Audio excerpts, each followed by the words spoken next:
gun. Ramos looking like he's got one more good run. His hips are a little shaky, but his heart is still true. Oh, how that dog loves hunting with me and you.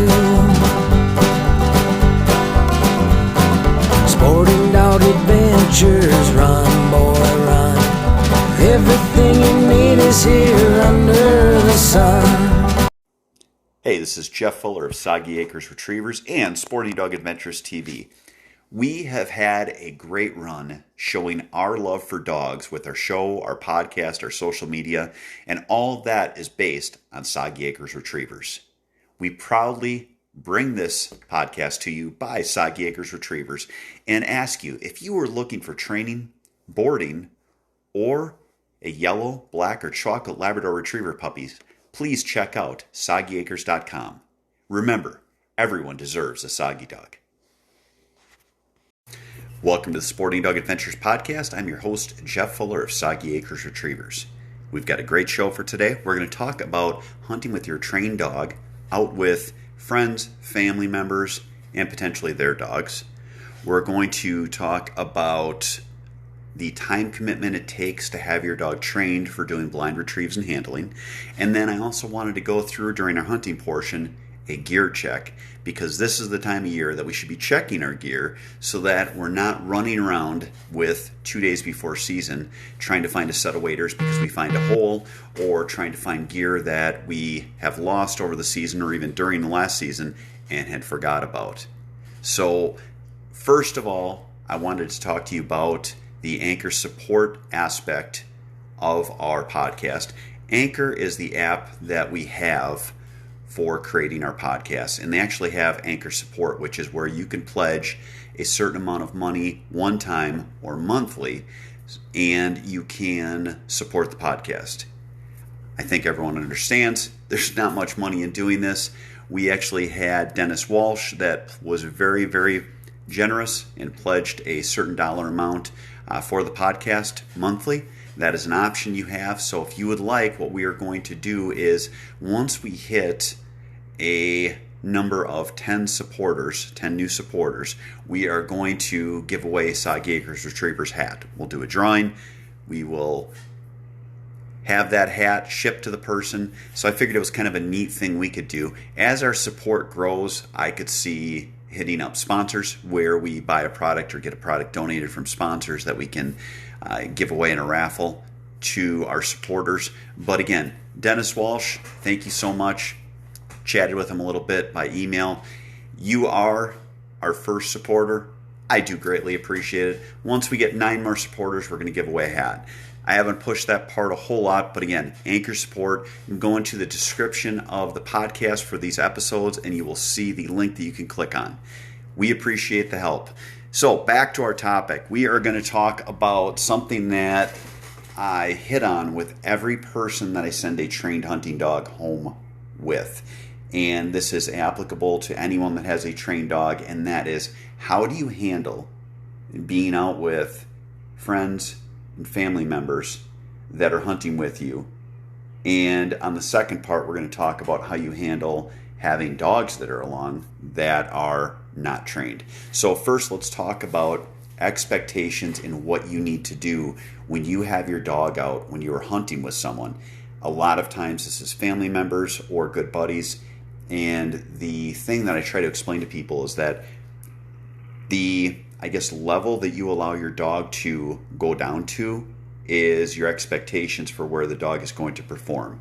With that, when you talk about a retriever, if you have a dog that is trained to come into heel and sit and provide you the bird, which is where every dog should be, or at least, let's slide that back a little, or at least have it where the dog is coming in and finishing in the front, holding until commanded to drop so the bird is put in your hand.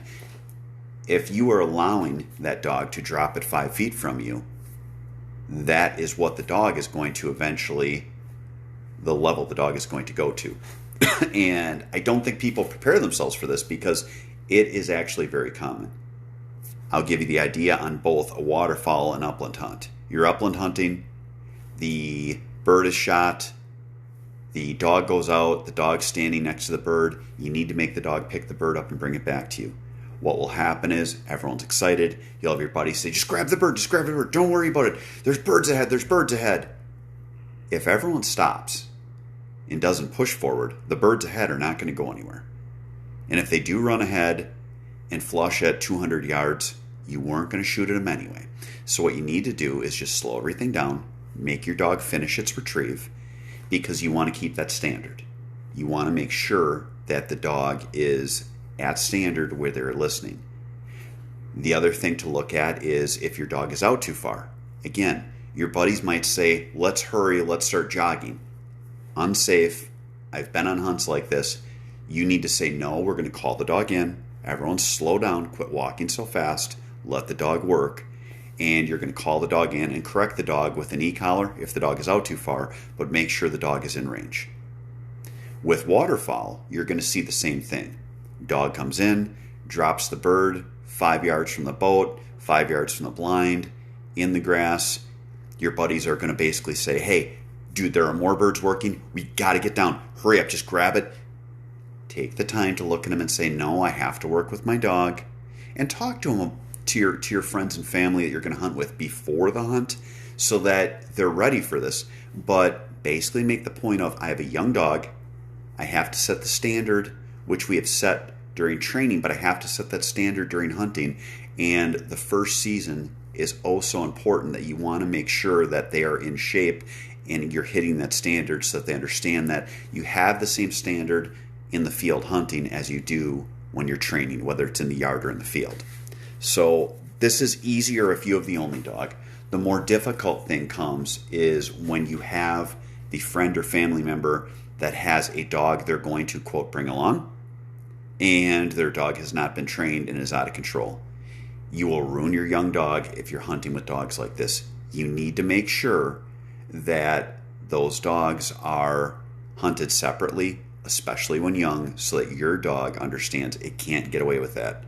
With that being that idea, if you are in an upland hunt and their dog is ranging out too far, it's breaking birds where they're going up too far and they're out of range, your dog will want to, because they're competitive and they have drive, go with that dog. You're going to constantly be correcting your dog, and your dog is going to get a young dog will get a sour attitude because they are being corrected so much, and they're like, Joe's out there running around like an idiot. He doesn't get yelled at. Make sure that you are controlling your dog. The other thing you need to watch out for is when you have dogs that are out of control and they're trying to control them and they're screaming at the dog, that can adversely affect your dog, where your dog thinks, man, I'm in trouble too because, boy, they're yelling at Joe a lot. What you need to do is separate it out and be like, hey, how about you hunt your dog for a while and then I'll hunt my dog for a while. It's basically the easiest way you can deal with this so that you're going to both get time hunting with your dogs. You are going to both be in the position where your dogs are not being adversely affected in their training or their experience. And ultimately, you might end up in a position where you hunt by yourself more just because of the fact that you no longer put yourself in that position. I've had guys that will be going out on big trips, and what I've told them is, on a waterfowl hunt, if you're running a tight spread, if you're running a field set, you don't have good cover, you're probably best off only having one dog. You're going to hunt more than likely morning and afternoon. What you can do is just say, hey, you know what? Let's take my dog out in the morning, yours out in the afternoon. If you have just a kick-ass hunt in the morning, you don't hunt in the afternoon, then just take the next guy's dog out in the morning so that his dog gets experience, he gets to be proud of his dog. But you're going to have to separate it out because, again, you're going to have these issues that will really set your dog back on training. You're also going to have the family members that say the greatest statement that I constantly hear from my clients and buddies, hey, bring your dog along. Your dog can learn how to hunt from my dog. If someone tells you like that, don't run. Don't walk away, but run away because they have no idea about training. Dogs are bred to hunt. We teach them and train them control. So if you have someone that thinks that your dog is going to learn anything by running around like an idiot with his dog, you are not going to be happy with the results, and you're going to create training issues for yourself in the future. The other thing that you'll see is they'll want you to bring your dog out and hunt with them when they haven't been properly introduced to gunfire, to birds. You can have such a myriad of bad experiences and things that happen that could potentially make it where your dog is gun shy or scared of birds, so that your dog is not a good hunting dog in the future, or you have training things you have to work around. You just have to be careful on these things so that you're doing right by your dog, but also keeping your relationships in mind. Again, talk about it beforehand. Have a plan if you have multiple dogs beforehand. Understand what you're dealing with when you have their dogs out. If you're hunting with someone, you already know what their dog is going to be like in the field. So plan that out. If it's a hunt where you really want to go, but you don't want to put your dog in that position, leave your dog home. There's always another hunt. Your first season and your second season are so important in your dog's development. You are a handler, not a hunter. Keep that in mind. Make sure you're doing right by your dog so that you have them as a fun partner out in the field for hopefully 10 or more years. So that is this part of the show. I hope that helps. Again, it is something that I try to explain to people because these are issues that we have. We always have the uncle or the dad or the father-in-law that's going to tell us we need to bring our dog along to get him some experience. Talk to the people that you're having do the training, or look at your own course and training so that you don't set your dog back by listening to wives' tales. Dogs are bred to hunt. Dogs are trained for control. Keep that in mind. Always have that topic of conversation about how you're going to handle dogs in the field, like a management style, so that you don't get out to the field and then have hard feelings. Next part of the show, I wanted to talk about expectations people should have when they're doing training as far as teaching dogs for handling running blind retrieves and all of the quote-unquote cool stuff that you see dogs do out in the field. That will be coming up after this. Jeff Fuller from Sporting Dog Adventures and Soggy Acres Retrievers. In our house, my wife hates having the plastic kennels and wire crates. We need them for the dogs because we have times when they need to be put somewhere, but she cannot stand the look. So we talked to DCT Kennels, and we now have a new partnership with them for a product that is a crate, but also a piece of furniture. If you want something that is practical as well as great looking, check out DCT Kennels. Jeff Fuller again from Soggy Acres Retrievers and Sporting Dog Adventures podcast. When you look at hunting, you need to have yourself prepared. Our good friends at Mech Outdoors have reloading supplies as well as great clay target machines to get you prepared so you have more success in the field. Don't get that dirty look from your dog. Check out Mech Outdoors. Hey, welcome back to the show. This will be, I guess, the dog tip or training portion of our podcast. We always do three different sections of the podcast. We try to have a training / dog tip, a hunting tip, and then a main topic. So our past main topic here was just hunting with buddies. Now I wanted to talk to people about having expectations for training. I train a lot of dogs and have, and invariably the question I get from people looking for a trainer and also people dropping dogs off for training is, when do you start working on handling?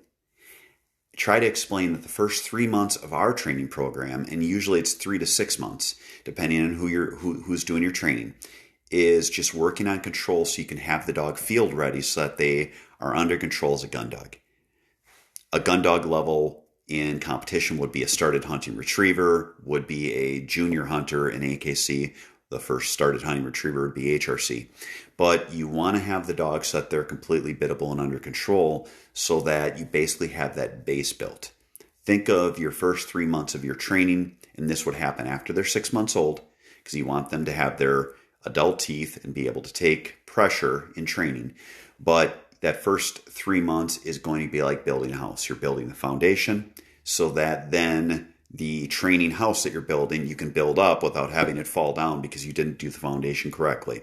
It is going to take you at least 3 months to get through that portion of your training so that the dog can be in a position so that then you can start working with them on further control, which would be blind retrieves and handling. Much of blind retrieves and handling are drills where we are working on control aspect of the dog, but also building the dog's confidence so they understand that we are sending them to an area that they're going to get the reward, which is their retrieve. When you look at getting your dog to do your handling and blind retrieves from a professional level, if you have a trainer, you are looking at 3 to 6 months of additional training. That sounds like a lot, but what people don't understand is if you've watched our TV show and you've seen my dogs where they're out, they're doing multiple marked retrieves, they're doing blind retrieves and handling, and they're at a master level, many times those dogs have been in training for 3 to 4 years to get to that level. Now, that is an expensive proposition if you're paying someone to do it. A lot of people look at it as their hobby. People will go to hunt tests, they're running their dogs, they're watching pros run their dogs. It's a hobby. If you're doing it yourself, it just takes time and dedication. And I guess the best tip I can give people is when dogs fail at things, when you're building them like this and trying to work on these things, it's not the dog's fault. It is invariably always the trainer's fault, because when dogs fail at stuff, it's because we didn't prove something that we were building toward. Now, can dogs hit a ceiling? Yes, they absolutely can hit a ceiling. They can hit the point where not every dog is going to be a master title dog. Very few dogs are field champions. All dogs will have a ceiling that they hit, but we can give ourselves a better ceiling by making sure dogs have great pedigrees. Again, great pedigrees show past lineage. I've explained, it's probably been a while, but it would be the same as if you show ability through a past generational pedigree where the parents are all titled. That is like having 2 professional athletes have a child and saying this kid wants to be an athlete, or having myself and my wife have a child and saying, you know what, I was never better than a low-end starter in football. There's no way I'm going to produce a professional football player. Have that good pedigree so that your ceiling is high, and then it is putting time into that dog, making sure you're completing steps, proofing steps in your training program, or having a trainer that does that, so that then you can get them to that level. Dogs have so much ability. We rarely tap even an iota of what they can do. And if you want to see what dogs are capable of, good retriever, go to some hunt tests, watch the master level or the finished level of hunt tests, and that will give you something that you look at and go, wow, that is so cool. It's not insurmountable, but you have to take time and you have to work through a program, and it's not going to happen overnight. Often I get contact from people where they're having trouble with blind retrieves. You talk to them a little further. Yeah, my dog's 7 months old. And you ask them, have you done your conditioned retrieve? Have you done your e-collar work? Have you done your obedience? Oh, my dog knows obedience. No, have you done obedience work where you're reinforcing with an e-collar? Well, no. What is that? What is conditioned retrieve? Get a good program, work through your program, and take your time. These are not things you're going to complete in 1 year. These are things that you're going to complete over the dog's lifetime. With each dog you work with, you'll get better. It's rewarding and it's fun. So look at it as that. If the dog struggles, you're a team. You got to look at yourself as well. I hope that helps you in our dog tip today. Next is our hunting tip, where we're going to talk about going through a gear check. That'll be coming up after this. Hey, this is Jeff Fuller from Sporting Dog Adventures Podcast. I want you to know that we buy all of our trucks at Boucher Automotive. We go to Janesville. They've got a great selection, great staff. If you're looking for a new truck or car, check out our friends at Boucher Automotive in Janesville. Welcome back to the Sporting Dog Adventures Podcast. I hope you're enjoying today's show. I know we already have it in here, but again, if you want to support our podcast, go to the Anchor support link in the podcast description. If you can't support financially, please support us by giving us a thumbs up, 5-star rating, sharing us with your friend, following the podcast, whatever your platform has. Please, let's help spread our love of working with dogs in the field so that we can grow our sport. So today I wanted to talk about gear checks. Everyone has the gear that they lose, and you know you've lost it. And everyone's gone out in the field. You open your blind bag, and oh crap, I forgot my whistle. I forgot this. I forgot that. I was just recently up at my hunting shack and I saw a blind bag sitting there and I'm like, God, what does that smell? And of course there was a dead mouse in my blind bag. So now I got to clean the blind bag out. Had to grab Mr. Dead Mouse. Also lost a head covering that was in there that can no longer be used. Well, I guess it could be, but I'm not wearing it, so I threw it out with the mouse. You don't want to find that the night before your hunt where you're the smelly guy. You don't want to be the guy that's constantly asking for shells, which we all have those friends. And what I always tell people is come up with something they can't shoot. I don't know. If they have a 3-inch gun, take 3.5. So I guess and say that's all you have. But make sure you're going through your gear so that 2 days before we're not checking our waders and going, oh crap, I got to get waders. Or even the night of the first hunt after you're done in the field going, wow, my waders leak awful and it's cold out and I got to get waders. Check your gear so that you are set for the field, so that you are set where you can do right by yourself and your buddies that you're hunting with, and you have the time to enjoy in the field. Do it now. It is May. Get your gear checked, get your stuff set, and then you'll be ready for the season. I know our season's 3 months away. I am going through my gear now, and the one thing I found, I've got one of my chokes is frozen my gun, so I had to get that choke out because it's my long-range choke.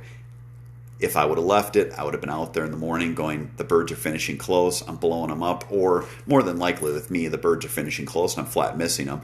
I want to be able to get my choke out. So I'm going through my gear to check it. I got to have my kids go through their gear, which is like pulling teeth, but we are going to make sure that we have our stuff set so that when hunting season comes, we're not fiddling around trying to fix something that is broken or trying to borrow something that is lost. Thank you so much for listening to today's show. Love talking to you guys. Please email me questions at sportingdogtv@gmail.com if you have something you want to be on the show. We have a podcast page that is on Facebook. We have our Sporting Dog Adventures Facebook page. That is a huge page where we put up pictures of your dogs. We have a Parlor page, Twitter page, MeWe page. We've got a lot. We also have all of our past seasons on YouTube. Please check out our stuff. Let me know what I can help you with or any questions, or if you even want to shoot the shit about hunting. I can't get back to everyone right away, but I still love talking to everybody. Miss having the TV show. Podcast is a fun way for me to still connect with everybody. Have a great week.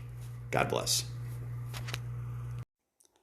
Our great fans of the Sporting Dog Adventures podcast, we are growing at an astronomical rate, and I want to thank you all. I do ask one thing from you. Please give us a 5-star rating on iTunes. Please give us a thumbs up, follow us, subscribe to us on whatever other platforms you're on. And the most important thing I can ask, share our podcast with your friends so that we can grow our love for the dogs and dogs in the field and make it so that people are more involved in our sport. Again, thank you so much for being listeners. Take care. Sporting Dog Adventures, run, boy, run. Everything you need is here under the sun.